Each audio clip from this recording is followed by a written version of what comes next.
오늘의 날씨부터 살펴보겠습니다. 오늘도 내륙을 중심으로 한파특보가 내려진 상태입니다. 체감온도가 영하 10도를 밑도는 강추위가 오늘도 이어지겠습니다. 오전까지 곳곳으로 눈도 내려서 출근길 미끄럼 사고에 주의하셔야겠는데요. 기상캐스터 연결해서 자세한 날씨 알아보겠습니다. 이혜민 캐스터. 네, 상암동 야외 스튜디오에 나와 있습니다. 네, 캐스터 오늘 상당히 추워 보이는데 오늘도 강추위가 계속된다고요?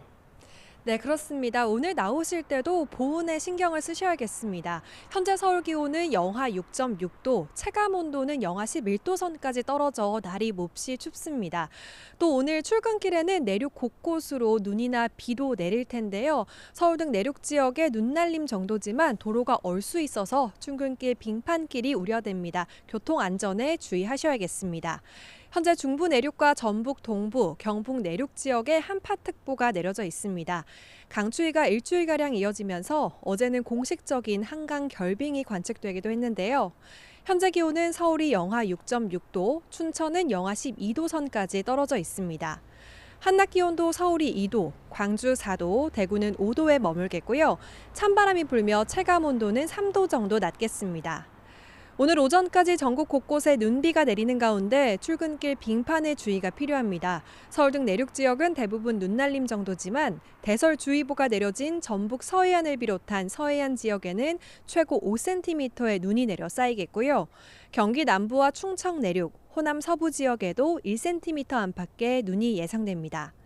강추위는 내일 낮부터 누그러지겠습니다. 남은 한 주간 대체로 맑은 날씨가 이어지겠지만 정월 대보름이 수요일에는 전국에 비나 눈이 내릴 전망입니다. 현재 동해안 지역은 대기가 매우 건조합니다. 건조특보가 발령 중인데요. 해안가를 중심으로는 바람도 강하게 부니까요. 불이 나지 않도록 조심하셔야겠습니다. 지금까지 YTN 이혜민입니다. 네, 어제 있었던 사고 소식입니다. 전남 여수 해상에서 발생한 어선 침몰 사고로 지금까지 10명이 숨지거나 실종됐습니다. 어제 새벽 1시 40분쯤 전남 여수시 삼산면 하백도 동쪽 17km 바다에서 부산 선적 139톤급 대형 트롤러선 A호가 침몰했습니다. 이 사고로 선장을 포함해 한국인 5명이 숨졌고 외국인 선원 4명은 여수에 있는 병원에서 치료를 받고 있습니다.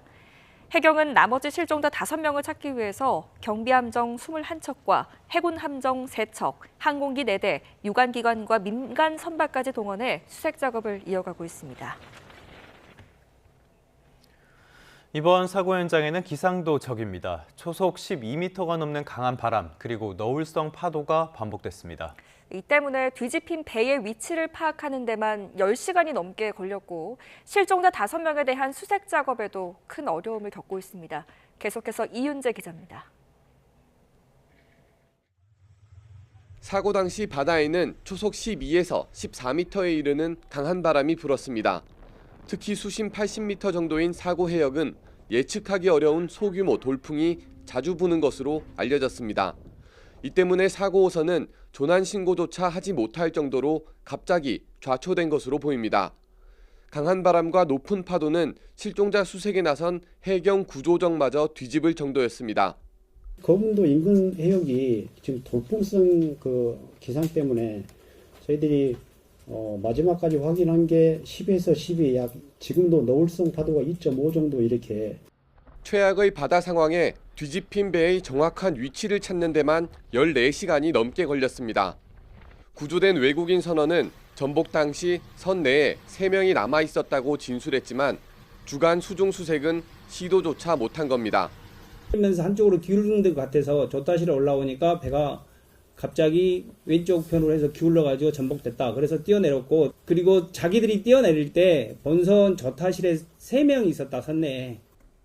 실종자 가족은 혹한의 날씨에 차디찬 바다에 있을 가족 생각에 말을 잇지 못했습니다. 저는 새벽 3시 반쯤 살았습니다. 좀 잠도 제대로 못 이루셨을 것 같은데. 해경은 경비함정과 해군함정, 또 항공기 10여 대를 이용해 사고 현장 주변 수색을 이어갈 예정입니다. YTN 이윤재입니다. 보신 것처럼 최근 어선 사고로 인한 인명피해가 잇따르고 있습니다. 정부도 꾸준히 안전 대책을 내놓고 있습니다. 하지만 지난해 어선 사고 사망 실종자 수가 10년 만에 가장 많았던 것으로 집계되면서 실효성에 의문이 생기고 있습니다. 김태민 기자입니다. 해마다 2,000건씩 일어나는 어선 사고는 전체 해양 사고의 65%를 차지합니다. 사망 실종자 비중도 높아 한 번의 사고가 큰 피해로 이어집니다. 해양수산부는 지난해 5월 오는 2027년까지 어선 사고 인명 피해를 30% 이상 줄이겠다며 어선 안전관리 대책을 내놨습니다.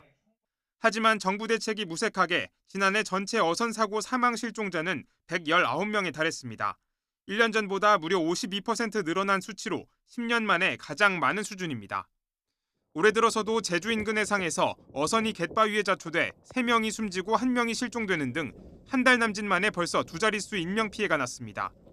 이상 기후 현상이 심해지고 어업인은 고령화되며 어선 사고에 대한 우려의 시선은 점점 커지고 있습니다.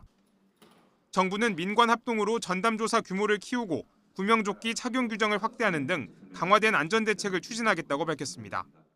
현재 기상특보 시 갑판 작업자로 되어 있는 구명조끼 착용 대상을 금년도 2명 이하 승선 어선부터 의무화한 후 중장기적으로 모든 어선으로 단계적으로 확대하면서 하지만 정부 발표 후 불과 닷새도 되지 않아 또다시 어선 인명 피해가 발생하면서 안전대책을 현장에 적용하는 데 좀 더 속도를 내야 한다는 목소리가 커질 전망입니다. YTN 김태민입니다.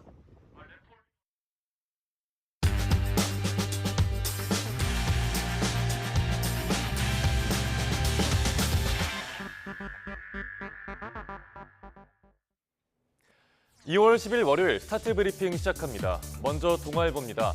앞서 보신 것처럼 어제 새벽 여수 바다에서 대형 트롤어선 제22 서경호가 침몰하는 사고가 있었습니다. 14명이 타고 있었는데 외국인 선원 4명만 구조됐고요. 10명이 사망했거나 실종된 상태입니다. 지난 한 해 어선 사고로 인한 사망 실종자가 119명이었습니다. 10년 사이에 가장 많은 숫자고 또 어선 사고도 잇따르고 있는데 왜 그런 건지까지 알아보겠습니다. 어제 새벽 구명 뗏목에서 2시간째 구조를 기다리던 제22 서경호 선원들을 해경이 발견한 모습입니다. 갑작스레 배가 전복되는 바람에 선원들은 구명조끼도 못 입고 바다로 뛰어들었다고 합니다. 당시 여수 하백도 해상에는 풍랑주의보가 발효된 상태였고요.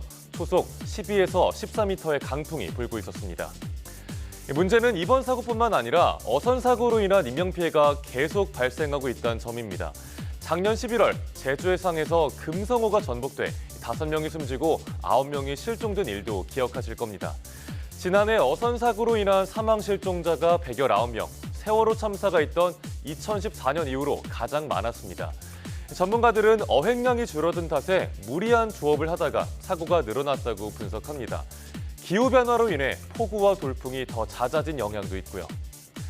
어선 사고를 줄이기 위해선 어떻게 해야 할까요? 항구마다 철저한 선박 관리와 입출항 검사가 제도화돼야 한다는 지적이 나옵니다. 이번 사고 사망자들의 명복을 빌고 실종자들도 빠르게 가족의 품으로 돌아갈 수 있길 바랍니다. 다음 한국일보입니다. 윤석열 대통령의 탄핵 심판이 시작된 뒤 외국인 관광객들이 기피하는 곳이 있습니다. 서울의 대표적 관광지이자 헌법재판소와 불과 300m 떨어진 북촌 한옥마을입니다. 과격하게 열리는 탄핵 찬반 집회가 불안하고 불편하다면서 발길을 돌리고 있는 겁니다. 일주일에 2차례씩 변론기일이 열리면서 헌재 인근 집회는 더 혼잡해지고 과격해졌습니다. 헌재 인근 외국인 평균 생활 인구를 조사해보니까 1월 넷째 주에 34%가 뚝 떨어졌습니다. 윤 대통령이 탄핵 심판에 직접 출석했던 기간과 겹칩니다. 계속 이어지는 집회와 경찰 통제에 외국인 관광객들은 불편과 불안을 호소합니다. 또 극단적 성향의 집회 참가자들의 외국인 혐오를 걱정하는 반응도 적지 않습니다. 안국역 5번 출구 앞 탄핵 반대 집회에선 노 차이나 중국 공산당 아웃 같은 문구가 적힌 손팻말을 곳곳에서 찾아볼 수 있다고 합니다. 한국에 여행 왔다가 안전을 우려하는 외국인 관광객들의 마음도 이해가 갑니다. 계속되는 탄핵 정국으로 인한 정치 불안정 속 외국인 혐오 이미지까지 고착되면 한국 관광 이미지에 큰 타격이 갈 거란 전문가 지적도 신문은 전하고 있습니다. 이어서 서울신문입니다. 요즘 장 보러 가면 신선 코너 가격 보기가 두렵습니다. 갈치가 72%, 닭고기가 25% 껑충 뛰는 등 이 수입 물가가 치솟고 있는데 구환율까지 계속되면서 밥상 물가가 요동치고 있습니다.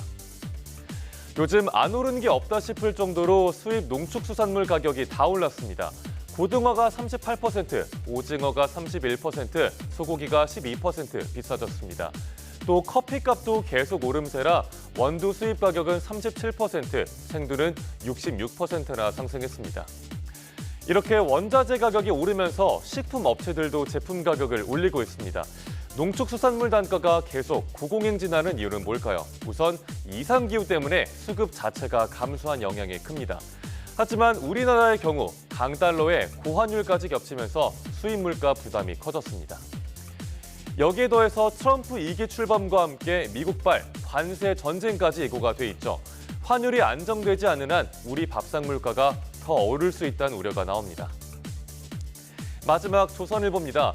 일주일째 올겨울 최강 한파가 이어지고 있습니다. 한파는 취약계층에게 더 매서울 수밖에 없는데요. 춥고 힘들수록 이웃을 도우면서 따뜻한 마음으로 한파를 녹이는 이들이 있습니다. 네, 먼저 쪽방촌 주민들이 밤에 추위에 떨지 않도록 챙기는 동행 목욕탕이 있습니다. 난방이 안 되는 곳에 사는 주민들이 따뜻하게 몸을 녹일 수 있는 공간을 제공하는 겁니다. 쪽방촌 상담소에는 라면과 방 안 네이 등 주민들이 십시일반 나눈 물품들이 쌓여 있다고 합니다. 또 한편 제설 자원봉사를 하는 70대 어르신도 계십니다. 기초생활수급자라서 생활이 어려운데도 폭설에 미끄러지는 사람이 없도록 집 앞부터 지하철역까지 벌써 5년째 눈을 치우고 계시다고 하네요. 대한적십자사는 배고픈 사람이 없도록 노숙인들을 대상으로 이렇게 무료 배식 봉사를 펼쳤습니다. 한 사회복지사는 이 식사 한 그릇에 다시 일어설 힘을 얻는 사람들을 보면서 이 일을 계속하게 된다고 했습니다. 이 외에도 일용직 노동자들을 위해 새벽 일자리 쉼터를 여는 등 따뜻한 마음으로 이웃을 도운 이들이 많은데요.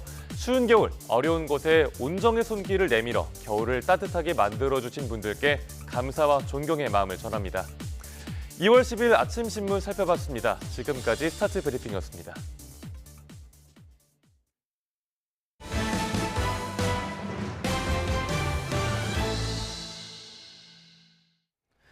막바지에 접어든 윤석열 대통령의 탄핵 심판 소식으로 넘어가 보겠습니다. 이번 주 윤석열 대통령의 탄핵 심판에는 이상민 전 행안부 장관을 포함해 증인 8명이 출석합니다. 증인 신문 일정은 이번 주까지만 잡혀 있는데 이달 안에 탄핵 심판 절차가 마무리될 가능성도 거론됩니다. 신지원 기자입니다. 윤석열 대통령의 탄핵 심판, 오는 11일과 13일 7, 8차 변론기일에서 각각 4명씩 총 8명의 증인 신문이 진행됩니다. 앞서 군 출신 증인들을 중심으로 계엄 당일에 사건 경위를 파악한 것과 달리 이번 주는 계엄 전후 절차적 정당성을 따질 전망입니다. 7차 변론기일에는 오전 10시 30분 이상민 전 행정안전부 장관과 오후 2시 신원식 국가안보실장이 양측 쌍방 증인으로 채택됐습니다. 오후 3시 반 백종욱 전 국정원 3차장은 윤 대통령 측 증인으로 5시 김용빈 중앙선관위 사무총장은 국회 측 증인으로 심판정에 섭니다.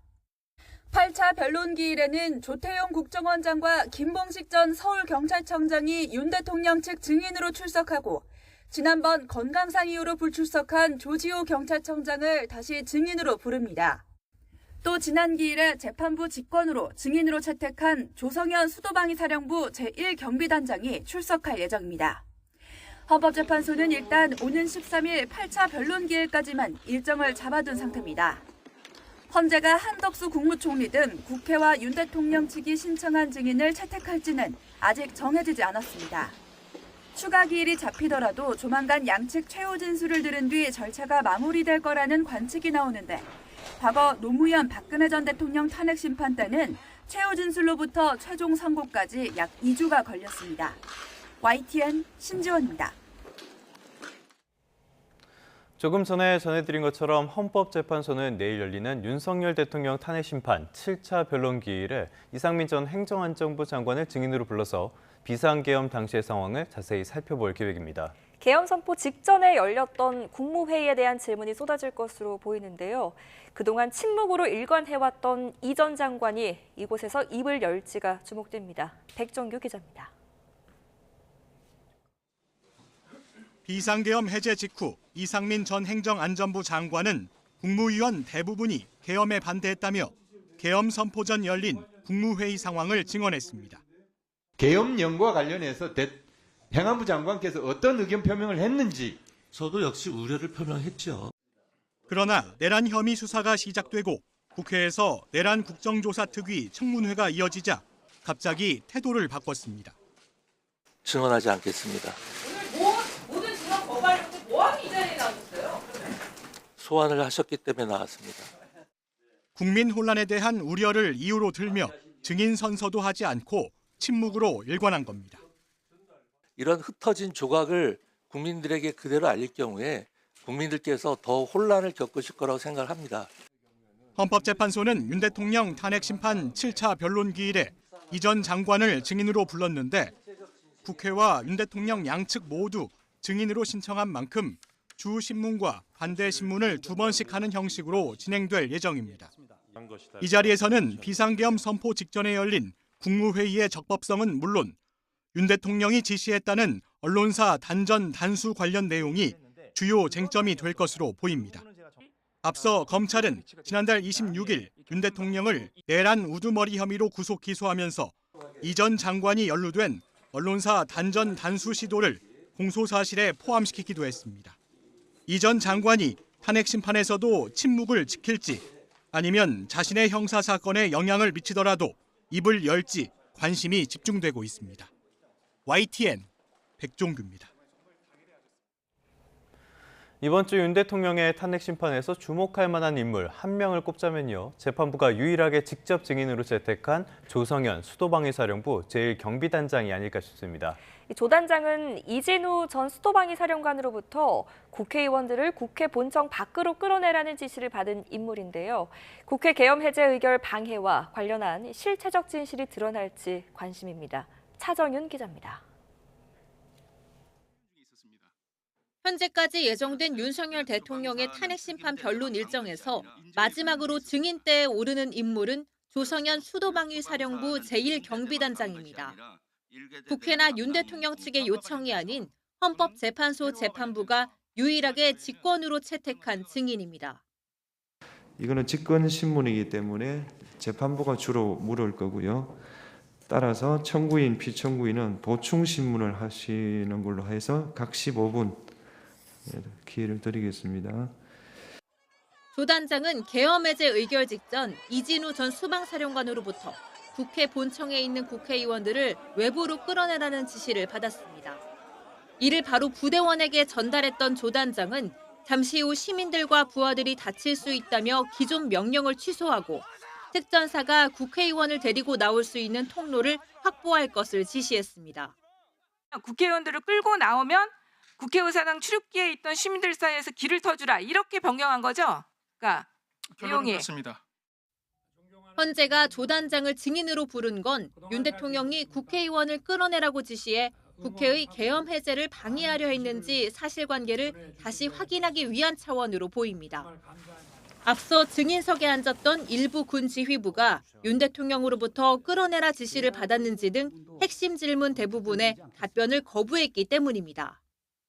증인은 대통령의 지시를 들은 다음에 제1경비단장 조성현 대령에게 국회 본청 내부로 진입해서 국회의원들을 외부로 끌어내라 라고 지시했죠. 그 부분도 답변 드리지 않겠습니다.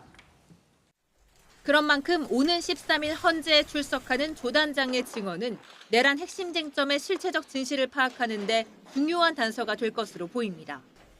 YTN 차정은입니다. 네, 오늘 헌법재판소에서는 추상목 권한대행이 마은혁 헌법재판관 후보자 임명을 보류한 것과 관련한 변론이 재개됩니다. 네, 이제 막바지를 향해 가는 탄핵 심판 상황까지 김성수 변호사와 함께 이야기 나눠보겠습니다. 어서 오십시오. 어서 오십시오. 안녕하세요. 굉장히 길다라고 생각을 했는데 이제 막바지로 가는 것 같아요. 그 전에 앞서서 오늘 오후 2시에 마은혁 헌법재판관 후보자에 대한 권한쟁의 심판 다시 열린다고 들었는데 우원식 국회의장께서 심판을 청구했는데 이 과정에서 마은혁 후보자 인사청문회 개최에 국민의힘도 합의했다라는 그런 공문을 증거로 냈다고요? 예, 맞습니다. 이 사건에 대해서 간단하게 설명을 먼저 드리겠습니다. 지금 현재 이 사건이 헌법재판관 3명이 최근까지 공석이었습니다. 네. 그리고 이 3명이 국회에서 선출하는 몫이었는데 이 부분 관련해서 국회에서 선출 과정을 거쳤습니다. 그리고 그 다음에 이 최상목 권한대행이 이 두 사람의 헌법재판관을 임명을 했었는데 이 마은혁 후보자에 대해서는 이 부분에 대해서는 여야의 합의가 없는 것으로 보인다라고 해서 임명을 보류한 상황이었거든요. 그렇다 보니까 우원식 국회의장이 이 국회의 이 선출권, 재판관에 대한 선출권이 침해됐다라고 하면서 권한쟁의 심판을 이제 제기를 한 겁니다. 그래서 이 권한쟁의 심판이 사건이 진행이 되고 있고 이 최근에 이 변론이 종결이 됐었고 이 선고기일이 지정이 되었다가 다시 한번 이 부분 조금 더 검토할 부분이 있다라고 해서 재개가 이제 결정이 됐었고 오늘이 이 재개 결정 이후에 첫 기일이다 보니까는 어떠한 주장이 이제 펼쳐질 것이냐 이런 것들이 쟁점이 되는 것이고 그 과정에서 일단은 이 국회 측에서 이 부분 관련해서 마은혁 후보자 인사청문회 개최 당시에 이 개최를 진행하는 이 당시에 이 국민의힘 측에 에서도 이 부분 개최에 대한 부분 관련 공문을 같이 제출했다는 이 부분을 제출을 함으로써 결국에는 이 당시의 사실관계에 대해서 추가적인 증명을 한 것이 아닌가 이런 부분이 생각이 드는 겁니다. 네. 변호사님께서 말씀하신 것처럼 결국엔 여야 합의가 쟁점이 될 텐데 이걸 두고 공방이 지금 벌어지고 있습니다. 재판관 임명을 위해서는 반드시 필요한 요건인가요? 예, 이 헌법재판관 임명에 관해서 일단 설명을 드리겠습니다. 이게 헌법 111조를 보면 헌법재판소는 법관의 자격을 가진 구인의 재판관으로 구성한다라고 되어 있고 네. 이 부분 대통령이 임명한다라고 되어 있습니다. 그리고 111조 3항을 보면 제2항의 재판관 중에 3인은 국회에서 선출한 자를 3인은 대법원장이 지명하는 자를 임명한다라고 되어 있거든요. 그렇다 보니까 이 임명에 대한 것이 대통령이 임명권을 가지고 어떠한 독자적인 판단을 할 수 있는 것이냐 이것이 하나가 쟁점이 될 수가 있는 것이고 또 하나가 이 부분 임명에 대한 독자적인 판단이 없다고 하더라도 임명의 지연 시기, 그 시기 자체를 결정할 수 있느냐 이것 자체도 쟁점이 될 수가 있는 것이기 때문에 지금 현재 이 권한쟁의 여부가 다퉈지고 있는 것이고 이 여야 합의에 관해서 지금 이야기가 나오는 것이 여야 합의에 관해서는 헌법에 방금 말씀드렸던 규정에는 없지 않습니까? 네. 그렇다라고 한다면 국회법에 있느냐 이걸 봤을 때도 국회법에도 명시적인 규정은 없다라고 보이거든요. 그렇다 보니 이런 부분들에 대해서 여야 합의를 이유로 임명을 지연한다든지 임명하지 않는 그런 행위 자체가 가능한 것인지에 대해서 헌법재판소에서 판단해달라라고 해서 권한쟁의 심판을 제기했기 때문에 이 부분 헌법재판소에서 어떻게 판단할지가 주목되는 부분입니다. 그러니까 일반적으로 국회 몫의 3명, 이 3명은 여당 1명, 야당 1명, 그리고 여야 합의 1명으로 했지만 이건 어떤 법적인 구속이 있는 게 아니라 어떤 관례적으로 진행될 거다. 이렇게 이해를 하면 되겠습니까? 예, 맞습니다. 지금 우선은 지금 이 최상목 대행 측에서 주장하는 네. 부분이 방금 말씀하셨던 것처럼 이 관례적으로 이 두 명은 일단 여와 야가 한 명씩 이제 이 선출을 하고 나머지 한 명에 대해서는 여야 합의가 있었던 것이 관례라는 겁니다. 그렇다 보니 이에 대해서 관례라는 것이 그렇다면은 법적으로 어떻게 해석될 수 있는 것이냐 이것 자체도 쟁점이 될 수가 있기 때문에 네. 이 부분까지도 헌법재판소에는 종합적으로 검토하지 않을까 생각이 됩니다. 그렇기 때문에 나오는 이야기가 국민의힘 쪽에선 절차가 잘못됐다 이런 주장이 아닐까 싶어요.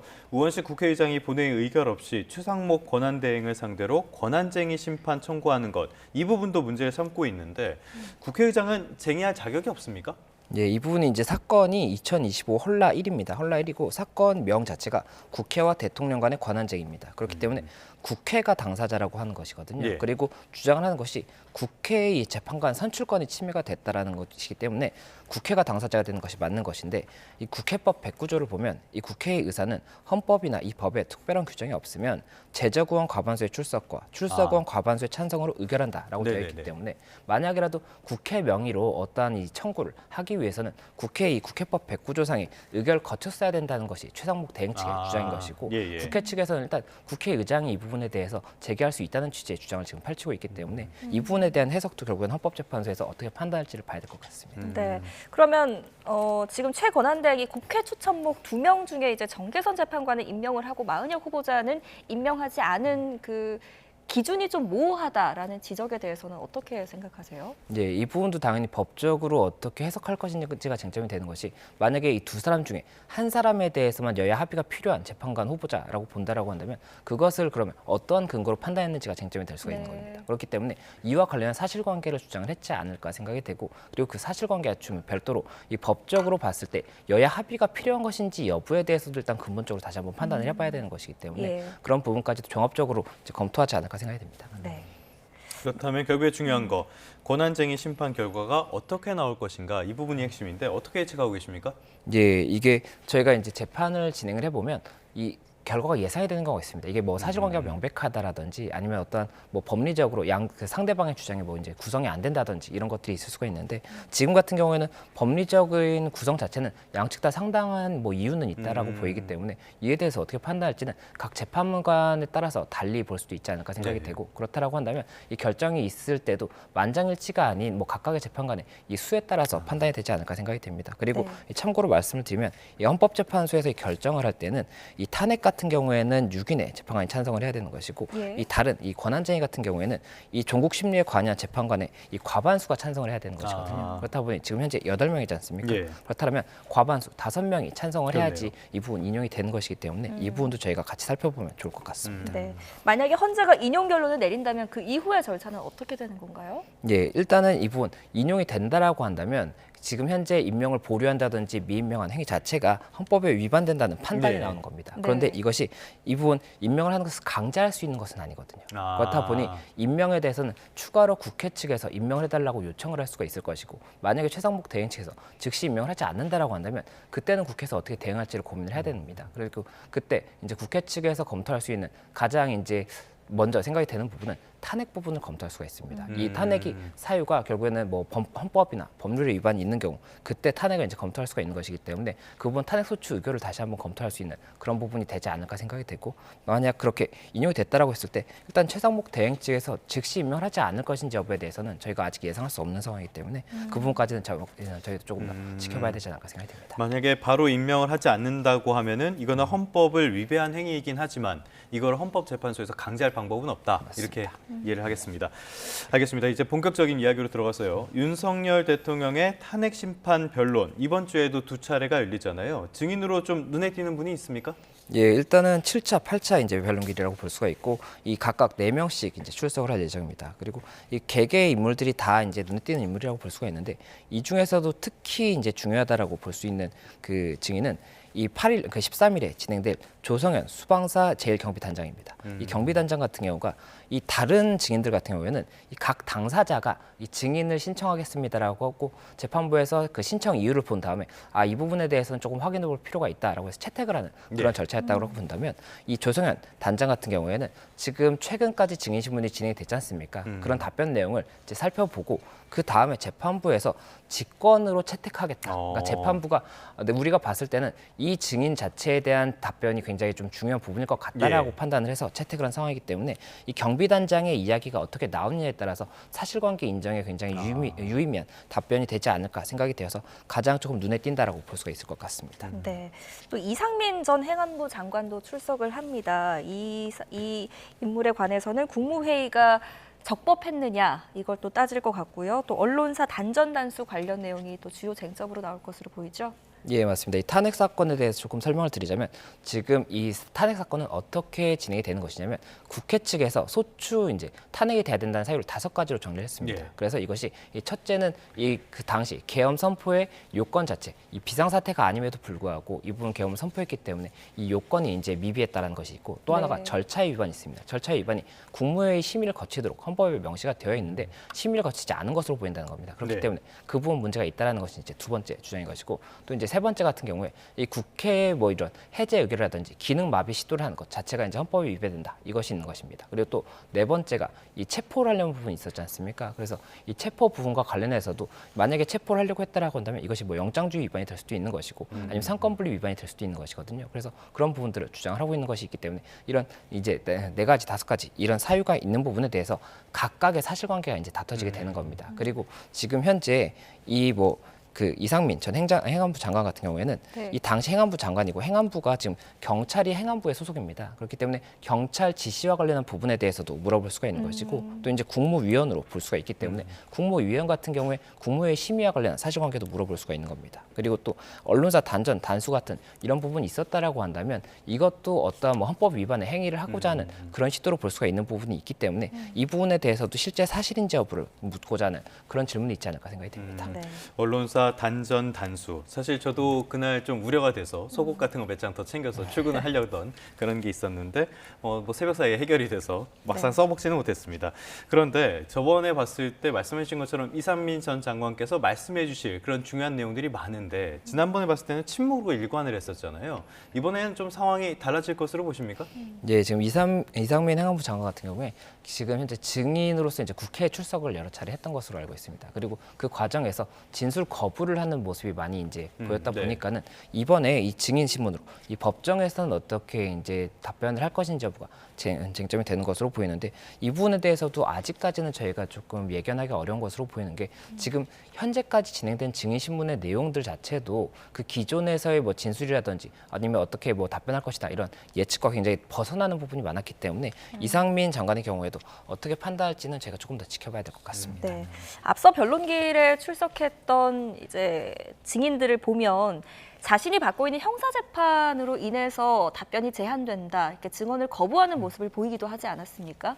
만약에 이상민 전 행안부 장관도 같은 이유로 이제 답변이 제한된다, 답변을 거부하는 상황이 일어난다면 만약에 이 형사재판에서 본인이 증언하는 것이 탄핵심판에서도 좀 적용이 될 가능성이 있습니까?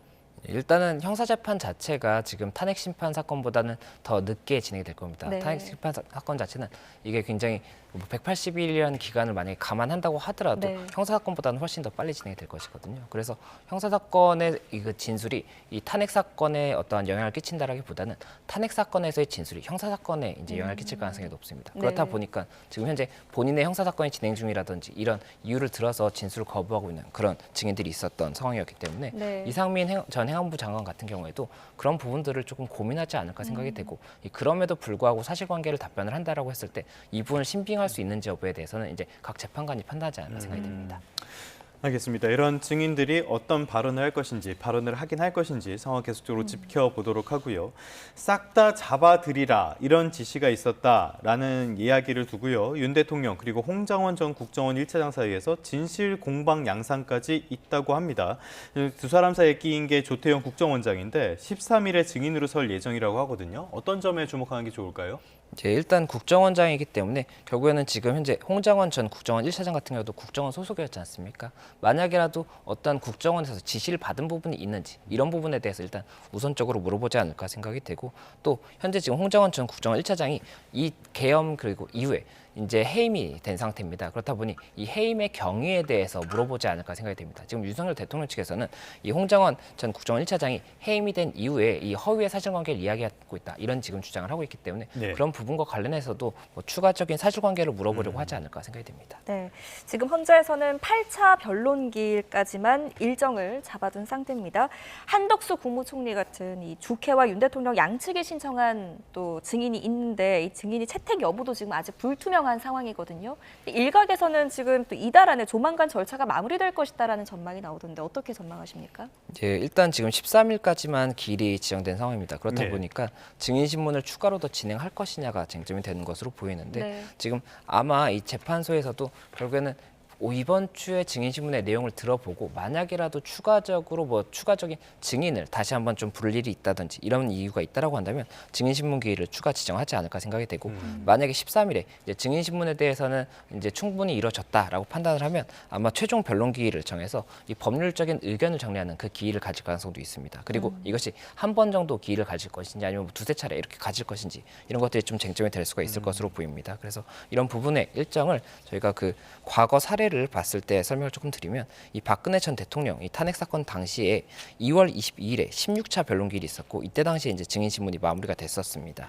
그리고 2월 27일에 17차 최종 변론기일이 이제 진행이 됐었고 이때 이제 이 각 양 당사자가 의견을 정리하는 절차를 가졌습니다. 그리고 이 평의 기간을 한 2주 정도 이제 지난 다음에 3월 10일에 선고가 있었거든요. 그렇다 보니까 이번에도 만약에 이 절차가 진행이 된다라고 한다면 이 정도 기간의 간격으로 진행이 될 것이고 이러한 절차가 유사하게 진행될 것이다 이렇게 보입니다. 네. 그러면 이번에는 뭐 13일에 종결이 될 것인지 여부는 알 수가 없지만 만약에 계획대로 13일에 마무리가 된다라고 했을 때는 선고가 언제쯤 날 거라고 우리가 예상해 볼 수가 있을까요?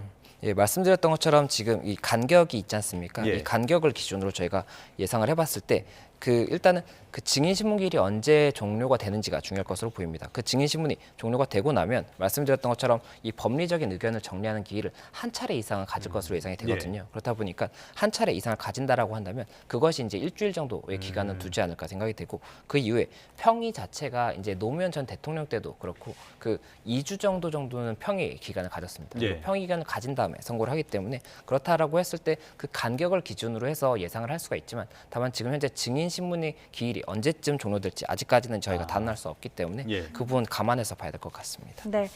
지금 탄핵 심판이 진행되고 있는 와중에 윤석열 대통령이 구속 취소 신청을 했습니다. 보석이 아니라 구속 취소를 신청한 이유가 좀 이례적이라고 하더라고요. 예, 맞습니다. 이 형사소송법 93조에 보면 구속 취소라는 것이 있습니다. 이게 구속의 사유가 없거나 소멸한 경우에 이제 취소를 하여야 한다라는 규정이 있거든요. 그렇다 보니 구속 취소를 청구한 것으로 보이는데 이게 실무적으로 구속 취소는 많이 하지 않다 보니까는 이례적이다라는 이야기가 나오는 것 같습니다. 이게 구속 취소라는 것이 구속의 사유에 대해서 결국은 법원이라든지 이 수사기관의 판단이 이 옳지 못했다는 것을 다투는 것인데 이게 받아들여질 가능성이 높지 않다 보니까는 이 부분 청구를 이제 저희가 일반 사건에서는 하지 않는 부분인데 윤석열 대통령 측에서 지금 현재 주장을 하고 있는 것은 이 검찰에서 1월 26일 그 저녁 6시 54분에 기소를 했습니다. 그런데 그 검찰에서 구속할 수 있는 기간이 윤석열 대통령 측의 이 계산에 따르면 1월 25일 밤 12시에 종료가 됐다는 것이거든요. 그렇다 보니까 결국에는 기소 시점이 만약에 기소 시점에서 그 기간이 이제 다 도과가 됐다라고 한다면 석방을 하고 석방한 상태에서 기소를 했어야 되는 것인데 그것이 아닌 구속 기소를 했기 때문에 이 부분에 대해서 다투고 있는 것이 아닌가 이렇게 생각이 되는 부분이 있고 또 한 가지가 이 구속의 사유 자체에 대해서도 뭐 여러 가지로 공수처라든지 굉장히 많은 이견이 있었지 않습니까? 그래서 그런 부분까지도 종합적으로 이제 검토해서 취소 신청을 한 것이 아닌가 생각이 됩니다. 그럼 받아들여질 가능성이 크지 않다라고 앞서서 말씀을 해주셨는데 이번 사안에도 구속 취소가 받아들여질 가능성은 그렇게 높지 않다 이렇게 볼 수 있는 겁니까 그러면? 예, 아무래도 일반 사건에서는 이 가능성이 높지 않다라고 보입니다. 다만 지금 같은 경우에는 굉장히 많은 관심을 받고 있는 사건이기 때문에 법원에서도 조금 더 신중하게 보지 않을까 생각이 되고 이게 형사소송 규칙을 보면 이 구속 취소 그 사건에 대해서도 7일 이내에 결정을 하도록 되어 있습니다. 그렇다 보니까는 지금 최근에 이 부분 이제 청구가 있었지만 이 7일 이내가 이제 곧 다가오기 때문에 이 부분에 대해서 어떻게 판단할지도 저희가 봐야 될 것 같습니다. 네, 알겠습니다. 오늘 이제 김기현, 추경호 등 친윤계 의원들이 서울구치소를 찾아가서 윤 대통령을 이제 접견할 예정이라고 합니다. 이렇게 정치인들의 접견이 잇따르고 있는데 이게 윤석열 대통령에게 뭐 여론전이라던가 뭐 좀 유불리는 어떻게 좀 판단을 하십니까? 예, 일단 이 정치인분들이 접견을 하는 것 자체가 법적으로 뭐 헌법재판소에서 어떻게 볼지 이런 것들은 저희가 조금 뭐 큰 의미는 없지 않을까 생각이 됩니다. 다만 뭐 정치적으로나 어떤 메시지 이런 부분에 있어서는 의미가 있을 것으로 보이는데 제가 정치적인 부분에 대해서는 잘 알지 못해서 조금 말씀을 드리기가 어려운 것 같습니다. 네. 알겠습니다. 그럼 요거 마지막으로 하나 간략하게 짚어보도록 하겠습니다. 윤 대통령의 황제 접견 논란도 있단 말이에요. 대통령 측은 기본적인 방어권이다. 반대쪽에서는 70차례에 걸쳐서 외부인 접견을 했다. 좀 과하다. 어떻게 보십니까? 예, 지금 이분 70차례가 1월 15일부터 2월 3일까지 이제 20일을 기준으로 하는 것으로 보입니다. 그리고 이것이 조금 세부적으로 나눠보면 변호인 접견이 66회, 그리고 일반 접견 2회, 그리고 장소 변경 접견 2회 이렇게 돼 있는 것으로 보이는데 지금 일반 접견이나 장소 변경 접견 같은 경우가 이제 변호인이 아닌 사람들을 만난 것으로 볼 수가 있는 것이고 변호인 접견이 66회지 않습니까? 그런데 지금 1월 15일부터 2월 3일까지의 기간을 봤을 때 윤석열 대통령의 입장에서는 헌법재판소의 사건이라든지 굉장히 많은 사건에 대해서 법리적인 검토가 필요한 부분이 있었기 때문에 이런 부분이 66회라고 했을 때 뭐 과도하다 이렇게 볼 수 있는지에 대해서는 조금은 조금 신중히 봐야 되지 않을까 생각이 듭니다. 네, 알겠습니다. 오늘 이야기 여기까지 듣도록 하겠습니다. 지금까지 김성수 변호사와 함께했습니다. 잘 들었습니다. 고맙습니다.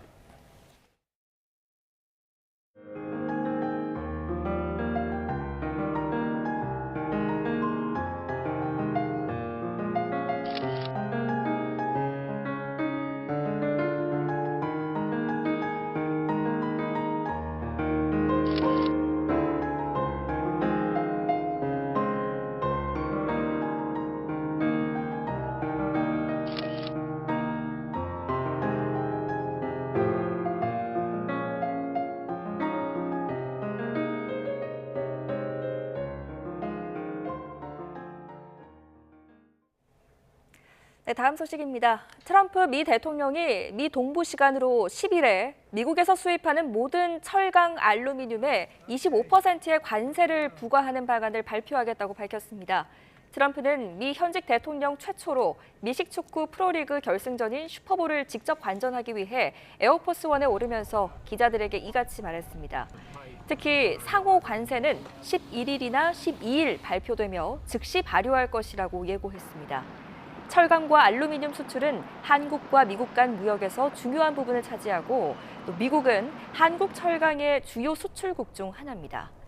미국 정부는 무역 보호 조치로 한국산 철강과 알루미늄의 수입 규제를 적용해왔습니다. 네, 지금 날씨가 상당히 춥습니다. 출근길 날씨 살펴보도록 하겠습니다. 네, YTN 야외 스튜디오 연결하겠습니다. 고은재 캐스터. 네, 고은재입니다. 네, 지난주 내내 한파가 기승을 부렸는데요. 오늘 출근길 역시 춥다고요? 네, 지난주 내내 이어진 한파에 휴일이었던 어제는 이번 겨울 처음으로 한강에 공식 결빙이 관측되기도 했는데요.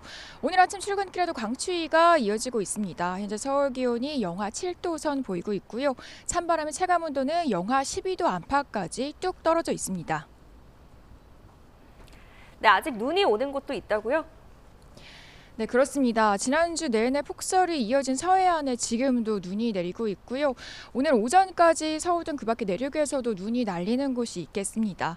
여전히 내렸던 눈이 녹지 못하고 그대로 쌓인 곳이 많은데요. 곳곳에 추가로 빙판이나 살얼음이 만들어질 것으로 보입니다. 오늘 출근길에는 추위와 함께 미끄럼 사고에도 유의해 주셔야겠습니다. 지난주 들이닥친 입춘 한파가 일주일가량 지속하고 있습니다. 중부와 전북, 경북 내륙에는 여전히 한파 경보가 유지되고 있는데요. 때내진 한파에 어제 관측된 한강 결빙은 역대 두 번째로 늦은 기록이었습니다. 오늘 아침 공기도 늦추위에 꽁꽁 얼어붙었습니다. 현재 서울 기온이 영하 7.4도, 춘천은 영하 12.1도까지 떨어져 있고요. 한낮에도 서울이 2도, 광주 4도, 대구는 5도에 머물겠고 찬바람의 체감 추위는 더 심하겠습니다. 서해안에는 지금도 눈이 내리고 있습니다. 특히 대설주의보가 내려진 호남 서해안에 강한 눈구름대가 들어와 있고요. 오늘 오전까지 서해안에는 최고 5cm의 눈이 더 내리겠고 수도권 등 그 밖의 내륙에서도 1cm 안팎의 약한 눈이 오거나 눈이 날리는 곳이 있겠습니다. 내일 낮부터는 기온이 오르면서 길었던 추위가 누그러들겠고요. 정월 대보름인 수요일에는 새벽부터 전국에 비나 눈이 오겠습니다. 오후부터는 점차 그치겠지만 일부 지역에서는 저녁까지도 비나 눈이 이어질 걸로 보입니다. 달맞이 가신다면 당일의 기상정보를 잘 확인해 주셔야겠습니다. 동해안을 중심으로는 건조특보가 내려진 가운데 오늘 해안가에서는 바람도 무척 강하게 불겠습니다. 이 작은 불씨가 큰 화재로 번질 위험성이 크니까요. 불씨 관리 철저히 해주셔야겠습니다. 지금까지 서울 상암동에서 YTN 고은재입니다. 네, 2월 10일 뉴스타트 마무리하겠습니다. 네, 오늘도 날씨가 춥습니다. 따뜻한 하루 보내시기 바랍니다. 시청해주셔서 고맙습니다.